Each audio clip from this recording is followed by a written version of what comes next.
মুরগির চোখ ফোলা রোগ বা কারিজা রোগের আক্রান্ত মুরগির সহজ সমাধান। আমি আপনাদেরকে আজকে যে সমাধানের কথা বলবো, এগুলো আপনারা চোখের ড্রপ ইউজ করে এতটা তাড়াতাড়ি সমাধান পাবেন না, কারণ আমি নিজে ব্যবহার করছি, দেখতে আছেন আমি নিজেই দেই। আমি মুরগিকে 2 দিন দেওয়ার পর মুরগির চোখ ভালো হয়ে গেছে। আর এই ব্যাক্ট্রোসিন যে স্কিনে যে মলমটা দেখতে আছেন, ব্যাক্ট্রোসিন মলম, এটা হচ্ছে ব্যাকটেরিয়া বিরুদ্ধে কাজ করে। যেমন মুরগির চোখে কোনো ধরনের পোকা, অবশ্যই তো মুরগির চোখ ফোলা মানে চোখে পোকা আক্রান্ত। তারপরে দেখা যায় অনেকে কাঠের গুঁড়া ইউজ করি, আমরা বোর্ডিংয়ের সময় ওই কাঠের গুঁড়ো দিই, কাঠের গুঁড়ো মুরগি পালন করি।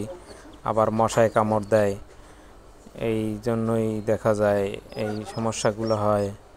তা আমার এই মুরগিগুলোও আপনার মশার কামড়ই হয়েছে, তাই আমার ঘরে আগেই আনা ছিল ব্যাক্ট্রোসিন মলম, তাই মলমটি আমি ব্যবহার করে অনেক উপকার পাইছি। সকাল বিকাল 2 বার কন্টিনিউ 3 দিন দিলে এরপর কোনো ইয়েই থাকবে না। দেখতেছেন মুরগির ওই যে চোখের গোড়ায় ফুলা, চোখ কানা, আমি অনেক ড্রপ ইউজ করে মুরগির চোখ ভালো করতে পারিনি, কিন্তু এই মলমটা দেওয়ার পর কানা চোখ